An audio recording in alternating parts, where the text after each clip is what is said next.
ठीक है, तो आप पढ़ रहे थे हम लोग एनर्जी ना। तो एनर्जी के बारे में मुझे एक बड़ा बढ़िया चीज हाँ दिखा इसमें सीवी में, मतलब उसने समराइज करके रख दिया सब कुछ। जितना हमने पढ़ा था बस उतना ही है, मैं थोड़ा आज बस रिकैप करूंगा क्योंकि जो कुछ पढ़ना था हमको हमने पढ़ लिया। ठीक है, देखो तो एक चीज हमको पहले हम बस ये डिफरेंस समझ लेते हैं, कंजर्वेटिव फोर्सेस और नॉन कंजर्वेटिव फोर्सेस क्या होते हैं। ठीक है, तो कंजर्वेटिव फोर्स हमने पढ़ा था क्या होता है। हाँ, तो कंजर्वेटिव और नॉन कंजर्वेटिव फोर्सेस क्या होते हैं। तो जो फोर्स के कारण तुम अगर बॉडी को, मतलब अगर कोई फोर्स लगाते हो तुम बॉडी को, और उस फोर्स के कारण उस बॉडी को एक सर्कल में घुमाते हो, एक लूप में। ठीक है, तो अगर लूप में घूमने के बाद वो बॉडी एग्जैक्टली सेम कॉन्फ़िगरेशन पे आ जाता है, एग्जैक्टली सेम कॉन्फ़िगरेशन पे आ जाता है, तो उसको हम कंजर्वेटिव फोर्स बोलते हैं। और अगर नहीं आता है तो हम उसको नॉन कंजर्वेटिव फोर्स बोलते हैं। ठीक है, एज सिंपल एज दैट।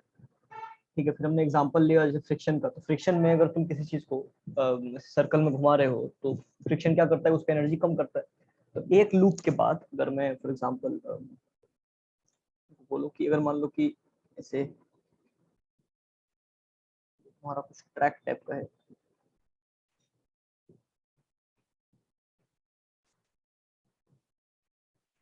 क्या कुछ गलत बन गया, चलिए कैसे बनता है, चलिए समझ रहे हो बात को। मतलब अगर तुम्हारा कुछ है जैसे, हाँ ये मान लो ट्रैक है। ठीक है, ट्रैक हॉरिजॉन्टल ट्रैक है। ठीक है, और तुम यहाँ पर एक बॉक्स को यहाँ से मूव कर रहे हो, इस बॉक्स को बस सर्कल में तुम मूव कर रहे हो। ठीक है, इस सर्कल में से मूव कर रहे हो बॉक्स को। तो अगर जो फ्रिक्शन है तुम्हारा, तो फ्रिक्शन क्या करेगा कि जैसे तुमने मूव किया इसको, एक चक्कर काट के जब तुम वापस इस पॉइंट पे आओगे तो तुम्हारा जितना एनर्जी इनिशियली था, एनर्जी जो इनिशियली था तुम्हारा, उससे कम होगा तुम्हारा फाइनल एनर्जी।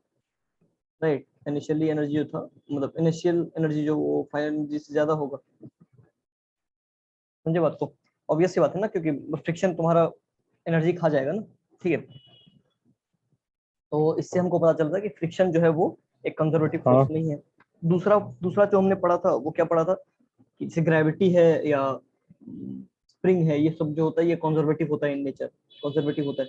क्यों कंजर्वेटिव कंजर्वेटिव होता है, क्योंकि समझो ध्यान से कि ये लोग एनर्जी डिसिपिएट नहीं करते। ठीक है, ये एक फॉर्म से दूसरे फॉर्म में एनर्जी को कन्वर्ट करता है।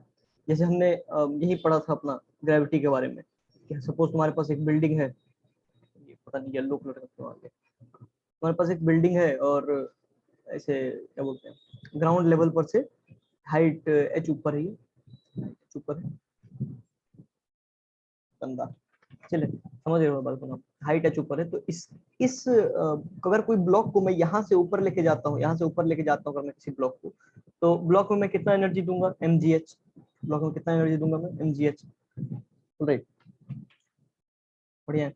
अब सवाल ये है मेरा कि अगर मैं इस मतलब इसको ही ब्लॉक को वापस नीचे लेके आऊं तो कितना वर्क डन होगा। अब चलो, अच्छा क्या समझाना चाह रहा हूँ कि ग्रेविटी ग्रेविटी किधर लग रहा है ब्लॉक, सोचो। मतलब अगर मैं कहीं पर भी ब्लॉक का एफबीडी बनाता हूँ, अगर मैं कहीं पर भी इस ब्लॉक का एफबीडी बनाता हूँ, तो ग्रेविटी किधर लग रहा है ये बताओ। नीचे। ग्रेविटी नीचे लग रहा है, बहुत सही। ठीक है, कितना लग रहा है ग्रेविटी, तो mg लग रहा है ग्रेविटी। ऑलराइट, ठीक है। अब ये बताओ मुझे कि अब देखो, तुम अगर इसको ऊपर लेके जा रहे हो, तुम एक वर्क कर रहे हो इस पे, वो अलग बात है, उस पर हम डिस्कशन कर ही नहीं रहे। हम डिस्कशन किस बात पे कर रहे हैं कि अगर mg नीचे लग रहा है और ये ब्लॉक ऊपर h गया तो वर्क डन कितना होगा। mg ऊपर नीचे लग रहा है, जा रहा है। हाँ बोल रहा हूँ, बॉक्स ऊपर मूव कर रहा है। हाँ हाँ, mg नीचे लग रहा है और बॉक्स ऊपर h डिस्टेंस गया, तो वर्क डन कितना होगा। -mgh। बहुत सही, -mgh। ठीक है, और अब मैं बोल रहा हूँ कि अगर मैं ऊपर से छोड़ देता हूँ बॉक्स को, ठीक है, ऊपर से छोड़ देता हूँ तब भी बॉक्स का बीडी बनाओगे तो क्या लगेगा, बॉक्स पे एक mg लगेगा सिर्फ। करेक्ट, mg लगेगा ना बस, ऊपर से यहाँ से अगर मैं हाँ, छोड़ता हूँ। और अब ये बॉक्स h नीचे आ गया है, तो अब वर्क डन कितना हुआ ड्यू टू ग्रेविटी, mgh हुआ। mgh हो जाएगा। मतलब एक लूप में, for a loop, work done by the gravity is zero, बोल सकते हैं इसको ऐसा। करेक्ट, अगर मैं एक लूप में, यानी कि किसी जिस पॉइंट से स्टार्ट किया था उसी पॉइंट पे मैं ऑब्जेक्ट को अगर ले आता हूँ, मैं अगर उसी पॉइंट पे ऑब्जेक्ट को लेकर के वापस आ जाता हूँ, तो वर्क डन जो होगा ग्रेविटी के कारण वो कितना होगा, जीरो होगा। करेक्ट, ठीक है ना। हाँ चलो बहुत बढ़िया।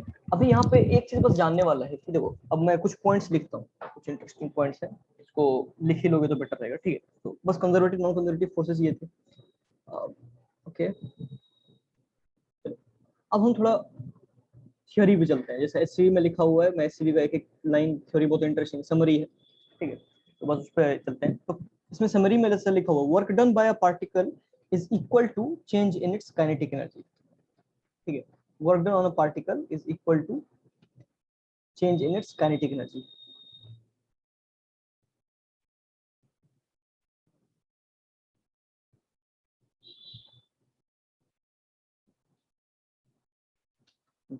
Work done on a particle is change equal to change in its kinetic energy, जो हमने पहले से पढ़ा हुआ था। क्योंकि देखो तो काइनेटिक एनर्जी सिर्फ चेंज करने का मतलब नहीं है, वर्क डन काइनेटिक एनर्जी को चेंज करने की बात क्यों कर रहा है, क्योंकि वर्क डन काइनेटिक एनर्जी मतलब कोई भी फोर्स जो वर्क करेगा, कोई समझो ध्यान से, कोई भी फोर्स वर्क को समझो ध्यान से, जैसे क्या हो रहा है। हम कहने का मतलब ये है कि वर्क हुआ का मतलब क्या हुआ, कि जो तुम्हारा ऑब्जेक्ट था, इसके पास एक कांस्टेंट था, इसके पास कुछ था एनर्जी नाम का, करेक्ट, इसके पास कुछ था एनर्जी नाम का, ठीक है। वर्क करने का मतलब क्या हुआ कि तुमने इसके एनर्जी में कुछ ऐड कर दिया, तुमने इसके एनर्जी में कुछ ऐड कर दिया, समझे ध्यान से। कहने का मतलब ये है कि जो वर्क डन हुआ है पार्टिकल के द्वारा, पार्टिकल पर जो वर्क डन हुआ है, तुमने उसके एनर्जी में कुछ ऐड कर दिया, तो वो जो भी तुम ऐड करोगे ना उसके एनर्जी में, वो उसके काइनेटिक एनर्जी के चेंज के बराबर होगा, वो उसके काइनेटिक एनर्जी के चेंज के बराबर होगा।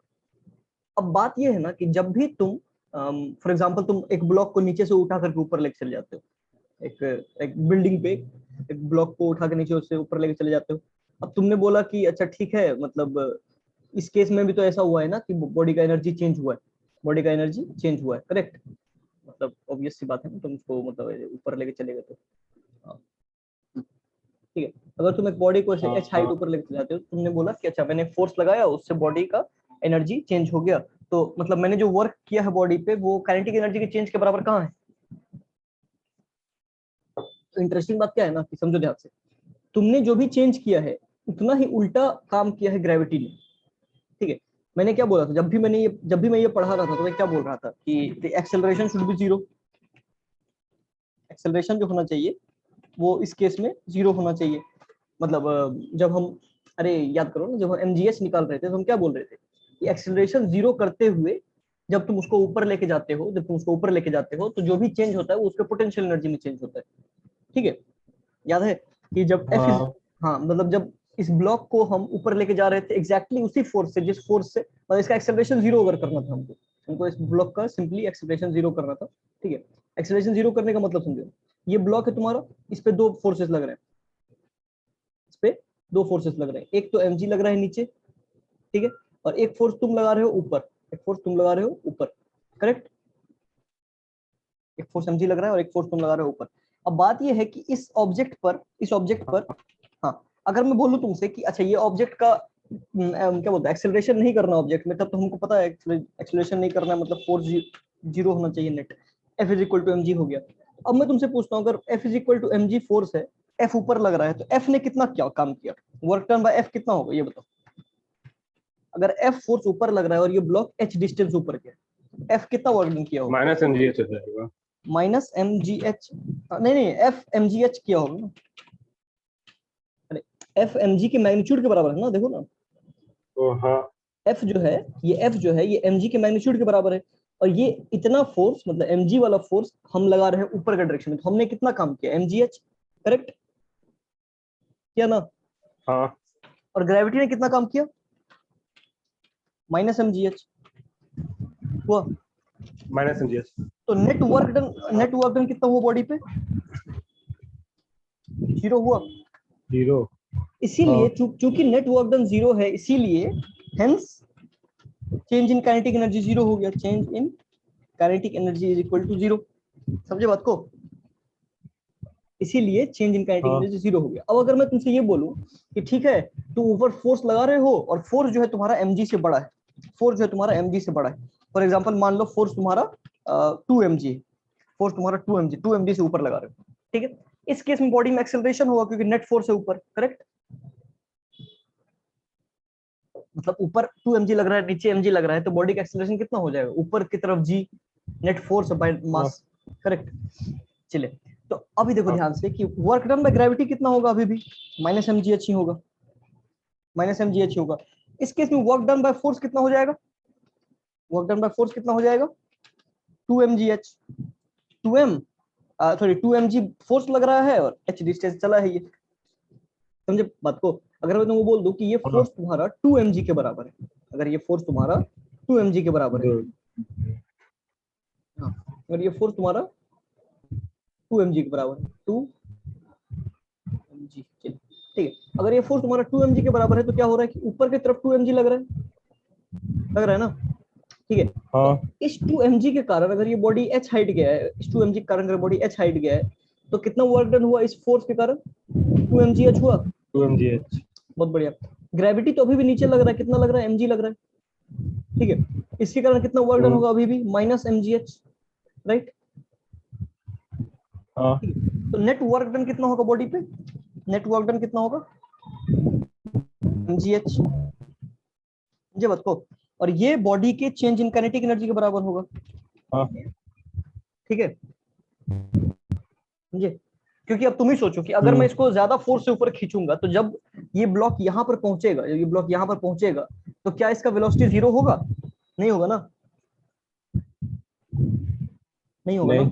चलो देखो, तो मतलब पूरे स्टेटमेंट में मैं बस इतना बोल रहा हूँ तुम्हें कि एक ऑब्जेक्ट को अगर तुमको mg के अगेंस्ट तुम मूव कर रहे हो तो जितना वर्क mg कर रहा है तुमको सिर्फ उस ऑब्जेक्ट को बिना काइनेटिक एनर्जी चेंज किए हुए वहां तक पहुंचाने में तुमको उतना वर्क करना पड़ेगा, ठीक है। अगर तुमको काइनेटिक एनर्जी चेंज करना है तो तुमको और ज्यादा फोर्स लगाना पड़ेगा, ठीक है। चलो हाँ। ठीक है, चलो फिर आगे बढ़ते हैं। कोई दिक्कत अंश, अंकित? मतलब अगर समझ में नहीं आ रहा तो बताओ। हम्म, कोई नहीं बता रहा है, चलो। नहीं, आवाज नहीं आ रहा चैट पर भी लिख सकते हो, वो अंश चला गया। कोई दिक्कत होगा अंकित तो बता देना। चलो ये हो गया, इसको मैं क्लियर करता हूँ फिर। ठीक है भैया। दूसरा पॉइंट क्या है मेरा? दूसरा पॉइंट ये दिया हुआ है इसलिए।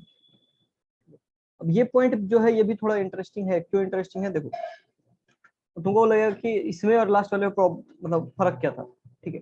तो work done by on the system by all the external and internal forces equal to change in its kinetic energy, ठीक है। Work done on an object, पिछले केस में work done by a particle पढ़ रहे थे, पिछले case में हम work done by a particle पढ़ रहे थे। अभी क्या बोल रहे हैं कि अगर एक सिस्टम ऑफ पार्टिकल से, मतलब बहुत सारा पार्टिकल है, जैसे अब तुम कोई भी रियल ऑब्जेक्ट लोगे तो उसमें एक पार्टिकल तो होगा नहीं, ठीक है। ग्लास ले लो, उसमें एक पार्टिकल थोड़ी ना, ठीक है। तो उसको हम नेट एक पार्टिकल की तरह नहीं देखना, हमको उसको अलग अलग सिस्टम ऑफ पार्टिकल जैसे देखना है, और उस पर भी जो नेट फोर्स लगेगा वो उसके चेंज इन काइनेटिक एनर्जी के बराबर होगा, ठीक है। बहुत सिंपल। चले, चलो, तो हाँ, तो फिर से वही पॉइंट रीट्रेट करता हूँ मैं।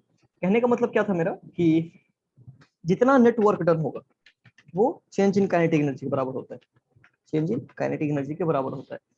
क्यों? क्योंकि वर्क डन का मतलब है कि तुम अपना एनर्जी डाल रहे हो। पोटेंशियल एनर्जी का मतलब समझो कि वो एनर्जी बॉडी में पहले से, वो एनर्जी बॉडी में पहले से, बॉडी उसको खर्चा कर सकता है।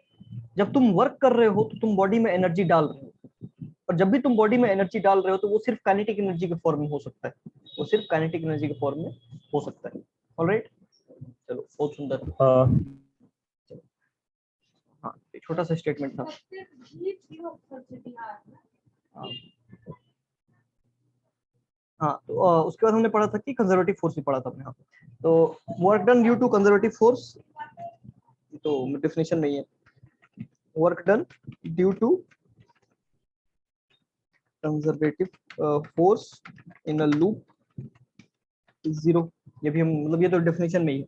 वर्क डन जो होगा किसी कंजर्वेटिव फोर्स का किसी भी लूप में, लूप मतलब फुल सर्कल में, वो जीरो होगा। ऑब्वियस सी बात है भाई, कंजर्वेटिव फोर्स का मतलब ही वही है। जैसे तुम ग्रेविटी ले लो या स्प्रिंग ले लो, ठीक है। थोड़ा स्प्रिंग के बारे में देखते हैं, हमने ग्रेविटी के बारे में बहुत बात की, थोड़ा स्प्रिंग के बारे में देखते हैं, ठीक है। सपोज तुम्हारे पास ऐसे एक क्या बोलते हैं ग्राउंड है, ये वॉल है तुम्हारा, ठीक है। इस पर मैं ग्राउंड बनाता हूँ, बहुत बढ़िया, चलो ठीक है। इस पे एक ब्लॉक रखा हुआ है, इस पे एक ब्लॉक रखा हुआ है, ऑलराइट। और ये ब्लॉक जो है ये स्प्रिंग से कनेक्टेड, ब्लॉक जो है ये स्प्रिंग से कनेक्टेड है। स्प्रिंग बनाने में काफी दिक्कत है। तो यहाँ पर थोड़ा सा ये सही है। ठीक है, बना रहा हूँ, 1 मिनट।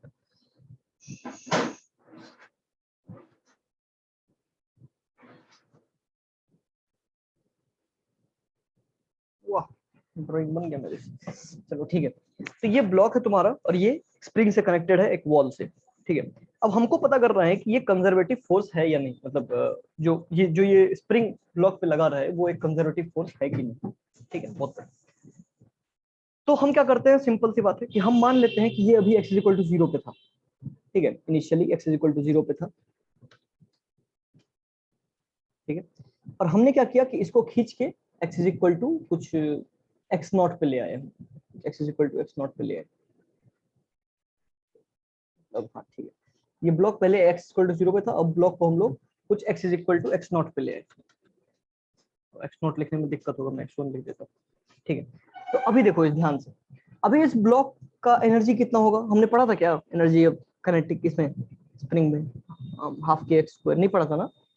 अच्छा अच्छा, नहीं। हाँ हाँ, वही तो मिस हो गया था। 2-3 दिन में मुझे वो पढ़ाना पड़ गया था। अच्छा चलो चलो पढ़ा देता हूँ। देखो ध्यान से, तो हमने क्या पढ़ा था कि अगर ये वाला कॉन्फ़िगरेशन होता है तो किसी भी x पे at any x force on block कितना होगा, फोर्स ऑन ब्लॉक कितना होगा ये बताओ तो।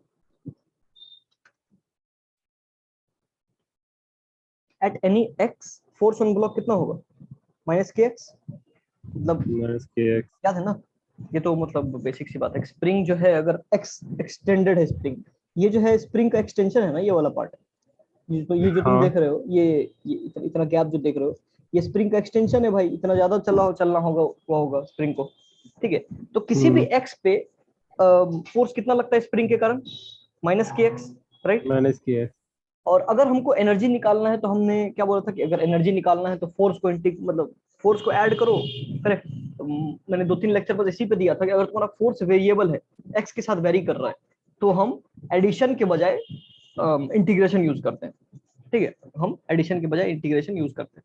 ठीक है, कहने का मतलब ये है कि वर्क डन जो होगा इस स्प्रिंग के कारण वो कितना होगा, integration of f d x, F d x का इंटीग्रेशन, अरे यार, एफ डी एक्स का इंटीग्रेशन कहां से कहां तक, कहां से कहां तक, तो 0 पहले कहां पे था, बॉडी 0 पे था और अभी कहां पे है, x1 पे है। ठीक है, तो वर्क अब देखो इसका मतलब क्या हुआ कि हमने हमने कितना वर्क किया है, हमने कितना वर्क किया है बॉडी को इस कॉन्फ़िगरेशन में लाने में, हमने कितना वर्क किया है बॉडी को इस कॉन्फ़िगरेशन में लाने में। अभी तुम ये कंफ्यूज मत होना कि हमने वर्क किया तो काइनेटिक एनर्जी चेंज क्यों नहीं हुई, क्योंकि स्प्रिंग ने एग्जैक्टली उतना वर्क किया है, क्योंकि स्प्रिंग ने एग्जैक्टली उतना वर्क किया है। ठीक है, तुम काइनेटिक एनर्जी को ऐसे देखो, तुम काइनेटिक एनर्जी को ऐसे देखो कि मतलब अच्छा मैंने तुमको बताया था वो कसिनो वाला एग्जांपल, तुम कसिनो में जाने के लिए तुम्हें कुछ पैसे लगते हैं। ठीक है, उस पैसों के बाद तुम्हें गेम खेलने के लिए, हर एक गेम खेलने के लिए पैसा लगता है, अलग अलग गेम खेलने के लिए पैसा लगता है। तो तुमको जितना घुसने के लिए पैसा चाहिए वो तुम्हारा पोटेंशियल एनर्जी है। ठीक है, और जो तुम गेम खेलने के लिए पैसे यूज कर रहे हो वो तुम्हारा काइनेटिक एनर्जी है। ठीक है, तो अभी ये ब्लॉक यहाँ पे रखा हुआ था। अभी देखो ध्यान से कि हमको मिनिमम कुछ फोर्स लगाना पड़ेगा, जो जितना फोर्स स्प्रिंग इसको अपोज करेगा, हमको एग्जैक्टली उतना फोर्स लगाना पड़ेगा ताकि स्पीड नहीं भी बढ़ाए फिर भी बॉडी का कॉन्फ़िगरेशन चेंज हो। ठीक है, तो अभी मैं क्या बोल रहा हूँ कि हमने ब्लॉक को खींच के यहाँ पे ले आए, हम x इक्वल टू 0 पे था, x इक्वल टू x1 पे ले आए।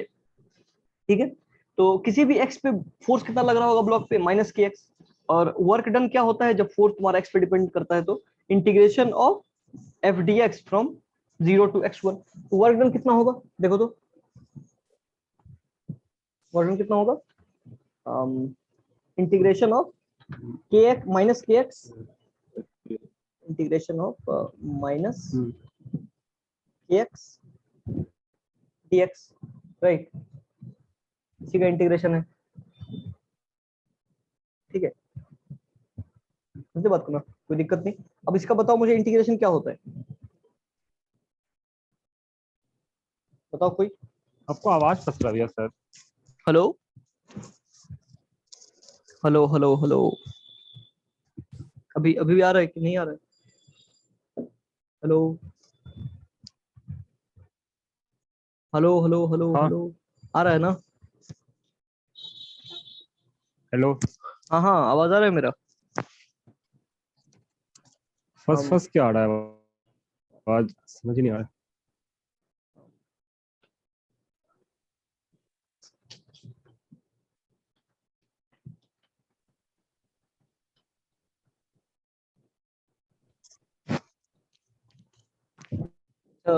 अच्छा चलो, इसका इंटीग्रेशन बताओ मुझे, इसका इंटीग्रेशन बताओ।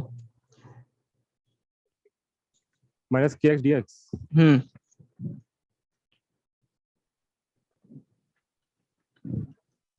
के भाग के कांस्टेंट है तो माइनस के तो बाहर आ जाएगा ना।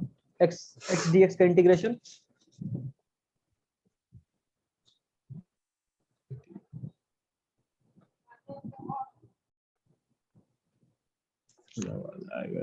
हाँ, समझ ही नहीं आ रहा आप क्या बोल रहे हो, फंस रहा है आवाज मेरा नेटवर्क खराब है शायद, आवाज फंस रहा है हमको। अरे नहीं कोई नहीं और भाई, बता। आपका आवाज फंस रहा है। आपका आवाज फंस रहा है, आपका फंस रहा है आवाज। आप ही का आवाज फंस रहा है। इंटरनेट तो चल रहा है यार सही से। एक बार अनशेयर करके शेयर कर स्क्रीन। स्टॉप शेयर करूंगा तो डिलीट हो जाएगा क्या ये? पता नहीं हाँ, हाँ तो ये सब सुन रहे हो तुम लोग, इंटीग्रेशन बताओ मुझे। किस चीज का एक्स। हाँ, एक्स डी एक्स का।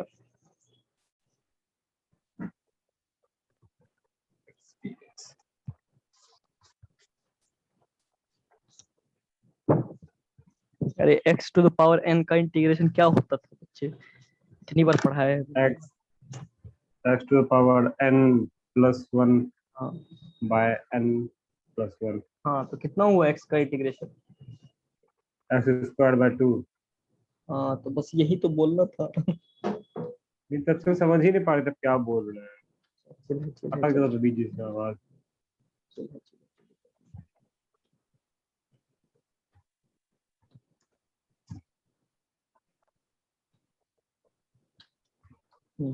ठीक है, अब ये बस शिट पता नहीं, ठीक है।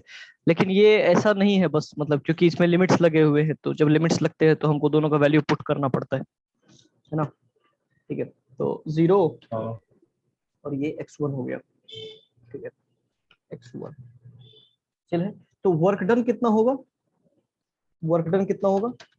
माइनस हाफ के एक्स वन स्क्वायर माइनस के एक्स वन का स्क्वायर, x1 का स्क्वायर है सिर्फ, बाई 2। ठीक है, अभी समझ में आ रहा है ना? हाँ मतलब इसको इंटीग्रेट करके सिर्फ वैल्यू पुट किया, पहले x1 पुट किया, 0 पुट करोगे तो x की जगह तो 0 ही हो जाएगा। तो कहने का मतलब क्या हुआ कि अगर मैं एक स्प्रिंग को खींचता हूं थोड़ा सा, अगर मैं स्प्रिंग को थोड़ा खींचता हूं, तो स्प्रिंग में कितना एनर्जी स्टोर हो जाता है? कितना एनर्जी स्टोर हो जाता है स्प्रिंग में, स्प्रिंग के कारण ब्लॉक में? Minus minus half half. के एक्स स्क्वायर, माइनस हाफ के एक्स। अगर मैं x1 से खींचता हूं तो x1 हाफ के x1 स्क्वायर हो रहा है, तो अगर x से खींचूंगा तो कितना एनर्जी स्टोर होगा? हाफ के एक्स स्क्वायर, हाफ के एक्स स्क्वायर। ठीक है, समझे? Energy in a block due to spring is equal to, मैं इसको बढ़िया से लिखने का कोशिश तो कर रहा हूँ बट हो नहीं रहा है। 1 है बाय 2, 1/2 अभी लिखूंगा बढ़िया से, के एक्स स्क्वायर तो मतलब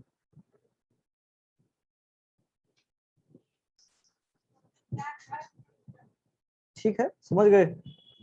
लगभग लगभग ठीक ही बनाते हैं। Energy in a block due to spring कितना होगा? हाफ के एक्स स्क्वायर। हम दिमाग लगाना पड़ता है कैसे करने के लिए। चले, तो ये कौन सा एनर्जी है सोचो। मेरा पहला स्टेटमेंट क्या था कि कोई भी वर्क डन जो हो रहा है बॉडी पे उसका काइनेटिक एनर्जी चेंज कर रहा है, ऑल वेल एंड गुड। लेकिन लेकिन उस काइनेटिक एनर्जी बैरियर को मतलब क्रॉस करने के लिए पहले तुमको उसके पोटेंशियल एनर्जी बैरियर को क्रॉस करना पड़ेगा। कहने का मतलब ये है कि अगर तुम किसी चीज पे net force net work done अगर कर पाते हो तभी उस ऑब्जेक्ट का एनर्जी चेंज होगा। अगर उस ऑब्जेक्ट पे नेट वर्क डन नहीं हो रहा है, मतलब नेट वर्क डन 0 है, इसका मतलब ये नहीं है कि उस बॉडी का एनर्जी बढ़ या घट नहीं रहा है, उस बॉडी का एनर्जी बढ़ या घट नहीं रहा है, उस बॉडी का potential energy due to configuration जो है वो चेंज होगा, वो चेंज होगा। ठीक है, तुम जो भी वर्क डन करोगे, मतलब नेट वर्क डन करोगे बॉडी पे, उसके कारण सिर्फ उसका काइनेटिक एनर्जी चेंज होगा। जो नेट वर्क डन होगा बॉडी का उसके कारण सिर्फ काइनेटिक एनर्जी चेंज होगा।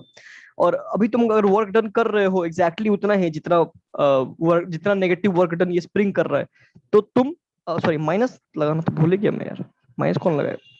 अरे अरे वही तो मैं बोलूं, माइनस कहाँ चला गया? ठीक है, हाँ माइनस हाफ के एक्स स्क्वायर होता है। ठीक है, माइनस हाफ के एक्स स्क्वायर। तो बस यही इतना सा बात है कि अगर एक स्प्रिंग के कारण एक ब्लॉक को मैं एक्स डिस्टेंस खींच लूं तो उस ब्लॉक में कितना एनर्जी स्टोर हो जाएगा? माइनस हाफ के एक्स स्क्वायर। ठीक है, एक सिंपल सा स्टेटमेंट है। चलिए बताओ। हेलो हेलो हेलो हाँ भैया। हेलो, चलो। हाँ हाँ।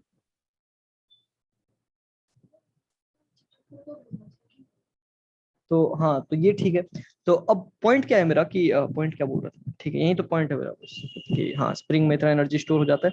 हाँ, तो बात कर रहे थे कंजर्वेटिव फोर्स पे कि क्या ये स्प्रिंग कंजर्वेटिव है। अब ये वाला एनर्जी डिसिपिएट कहाँ पे होगा? सोचो, तुमने इस ऑब्जेक्ट का काइनेटिक एनर्जी बढ़ाया नहीं, तुमने इसमें पोटेंशियल एनर्जी स्टोर कर दिया।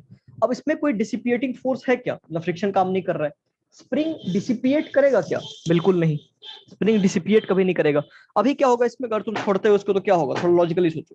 ये ब्लॉक यहाँ पर जाएगा, फिर अंदर जाएगा, फिर बाहर जाएगा, स्प्रिंग ऐसे ऐसे करते रह जाएगा, ब्लॉक ऑस्किलेट करना करना स्टार्ट कर देगा। राइट, अब ये ऑस्किलेशन का एनर्जी इनिशियली तो नहीं था ब्लॉक के पास, वो एनर्जी कहाँ से आया? तुमने दिया एनर्जी। ठीक है, तो चिल है, इसमें भी कोई दिक्कत नहीं है। तुमको सिर्फ कंजर्वेटिव फोर्सेस का बस इतना याद रखना है कि net work done due to conservative force in a loop is 0।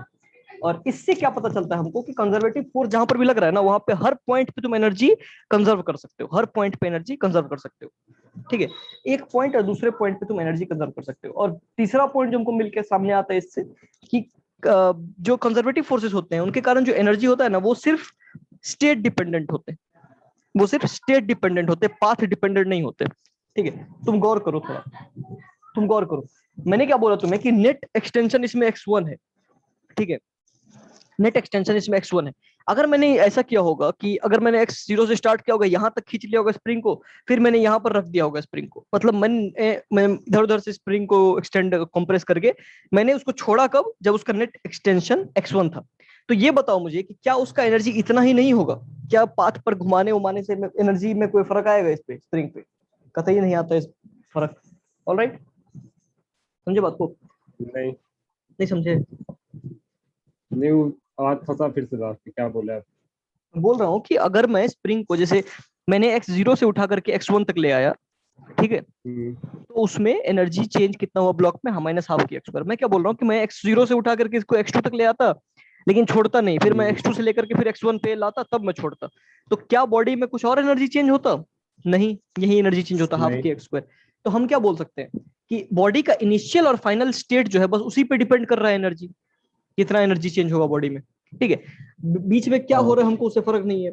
जैसे दूसरा एग्जांपल हमने इसमें ग्रेविटी केस में पढ़ा था, वो तो बहुत बार पढ़ा है हमने, कि अगर ग्रेविटी मतलब ऑब्वियसली लग ही रहा है और एक एक ये है बिल्डिंग है, अगर मैं किसी भी चीज को h हाइट ऊपर पहुंचाता हूँ, अगर मैं किसी भी चीज को h हाइट ऊपर पहुंचाता हूँ और इस h हाइट ऊपर पहुंचाने में एयर फ्रिक्शन थोड़ी देर निगलेक्ट कर दो, तो इस h हाइट पहुंचाने में अगर मैं कोई कोई सा भी पाथ लेता हूँ तो मुझे हर पाथ में मेरा एनर्जी जो चेंज होगा बॉडी का वो एग्जैक्टली सेम होगा। अगर मैं बॉडी को सीधा ऐसे करके उठा के लेके चले जाता हूँ, ठीक है, हाँ, अगर मैं बॉडी को यहाँ से उठा के सीधा यहाँ पे लेके चले जाता हूँ तब भी उतना एनर्जी चेंज होगा। मैं बॉडी को यहाँ से ऐसे उठा के ले जाता हूँ तब भी उतना एनर्जी, मैं बॉडी को ऐसे करके लेके यहाँ पे रख देता हूँ फिर से, तब भी उतना ही एनर्जी चेंज होगा। ठीक है, तब भी उतना ही एनर्जी चेंज होगा। क्यों होगा ऐसा? सोचो क्यों होगा। बहुत ही आसान चीज है, क्योंकि देखो ग्रेविटी ने जितना यहाँ से यहाँ तक वर्क किया है वहां उतना उतना एनर्जी तो स्टोर हो जाएगा। ग्रेविटी को इतना यहाँ से लेकर के यहाँ तक वर्क करने में कितना एनर्जी खर्चा होगा ग्रेविटी का? 0। क्यों? क्योंकि एक लूप में है ना? समझे बात हाँ को? मतलब यहाँ लूप का मतलब सिर्फ ये नहीं होता है कि यही पे ग्रेविटी, लूप का मतलब इनिशियली और फाइनल जो पे डिपेंड वाई पे डिपेंड कर रहा है ना ग्रेविटी। अगर तुम इसको जहां जिस वाई से उठा के लाए थे वो वाई पे वापस ले आ जाओगे तो ग्रेविटी का वर्क डन कितना होगा, 0। तो तुम ही सोचो ना कि यहाँ से लेकर यहाँ तक जितना वर्क करना पड़ा ग्रेविटी को उतना ग्रेविटी ने किया, बट फिर यहाँ से लेकर यहाँ तक क्या हुआ, ग्रेविटी ने जितना वर्क किया वो सब 0 हो गया सब।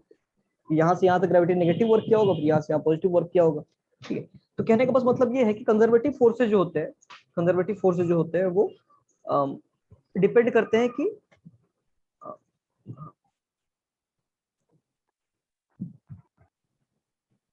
कंजर्वेटिव फोर्सेस में क्या है कि वो सिर्फ इनिशियल और फाइनल पॉइंट्स पे डिपेंड करते हैं, उनको मतलब नहीं होता है कि बीच में तुम क्या घुमा रहे हो क्या कर रहे हो ऑब्जेक्ट के साथ, ठीक है। चलो तो ये भी चीज क्लियर है अपने को। अगला पॉइंट क्या है कि हाँ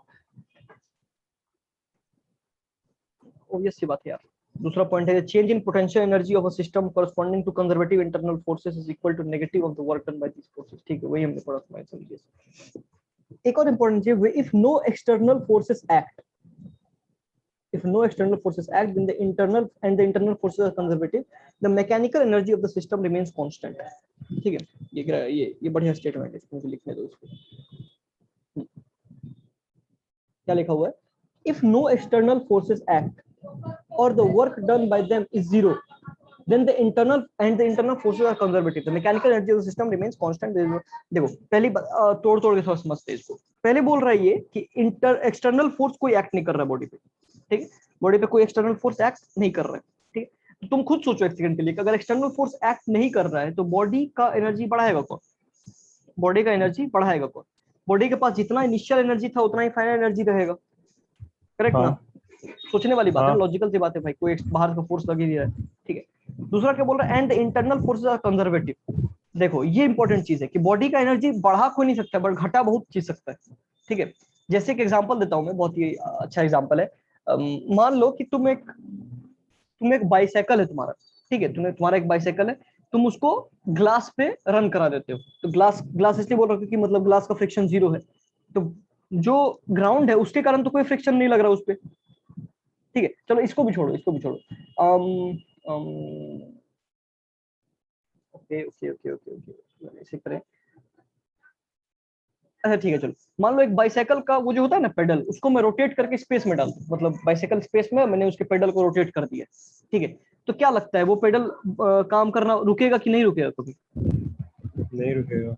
रुकेगा ना रे पास, कैसे नहीं रुकेगा? अरे ओ वहां पर लगेगा, हाँ हाँ क्या रुकेगा, लगेगा, क्या लगेगा वहां पे? फ्रिक्शन के कारण रुकेगा। फ्रिक्शन के कारण रुकेगा, बहुत सही। फ्रिक्शन जो है उसका इंटरनल फोर्स में, मतलब उसका चेन और वो जो ग्रूव है उस दोनों के मतलब बीच में फ्रिक्शन लग रहा है, ठीक है। तो वो फ्रिक्शन के कारण क्या होगा कि वो इवेंचुअली जाके रुक जाएगा। तो इसलिए ये क्या बोल रहा है कि अगर एक्सटर्नल फोर्स कोई एक्ट नहीं कर रहा है और एंड इंटरनल फोर्स कंजर्वेटिव है, इंटरनल फोर्स जो है वो कंजर्वेटिव है। कंजर्वेटिव का मतलब एक लूप कंप्लीट हुआ, एक लूप कंप्लीट हुआ, फिर से जिस स्टेट पे था उसी स्टेट पे छोड़ दिया। जैसे इसका भी एग्जांपल स्पेस में मैं अगर लेता हूँ कि वो जो ब्लॉक है, सॉरी बाइसिकल है, उसको मैं धरती के अराउंड घुमा देता हूँ, उसको धरती के अराउंड घुमा देता हूँ, ठीक है। उस पर एक्सटर्नल फोर्स कुछ नहीं लग रहा है, एक्सटर्नल फोर्स धरती का फोर्स हम इंटरनल फोर्स मानते हैं अभी, ठीक है। एक्सटर्नल कोई फोर्स नहीं लग रहा है, तुम नहीं जाके लगा रहे हो, ठीक है। तो क्या होगा कि जब वो धरती का एक रेवोल्यूशन चक्कर पूरा काट लेगा, एक रेवोल्यूशन पूरा कर लेगा, ठीक है, जिस पोजीशन से स्टार्ट किया था उसी पोजीशन में वापस आ जाएगा, उसी स्टेट में उतनी ही एनर्जी के साथ, है ना, ठीक है। तो ये जो उस पे जो फोर्स लग रहा है अंदर का कंजर्वेटिव है, ठीक है। तो बस इतना बोल रहा है कि अगर एक्सटर्नल फोर्स नहीं लग रहा है और इंटरनल फोर्स है सारे कंजर्वेटिव है, तो जो नेट मैकेनिकल एनर्जी, मैकेनिकल मतलब kinetic plus potential energy body का, वो कांस्टेंट रहेगा। इसको हम लोग principle of conservation of mechanical energy बोलते हैं, ठीक है। बताओ ये चीज क्लियर है अभी? हाँ चलो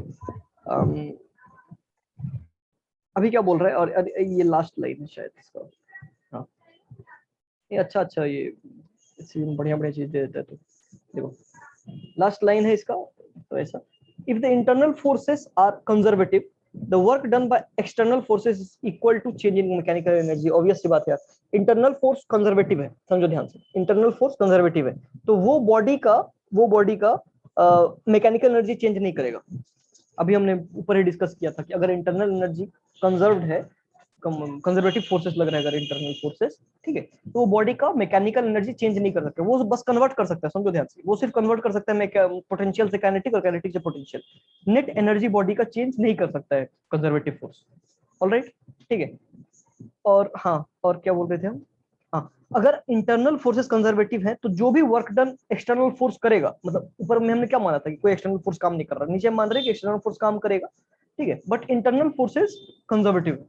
तो जो भी केस में इंटरनल फोर्स कंजर्वेटिव होगा और एक्सटर्नल फोर्स मतलब तब जो भी एक्सटर्नल फोर्स काम करेगा वो सारा क्या होगा, उसके एनर्जी में ऐड हो जाएगा। बहुत ही सिंपल चीज है, उसके एनर्जी में ऐड हो जाएगा, एज सिंपल एज दैट। ठीक है, हेलो।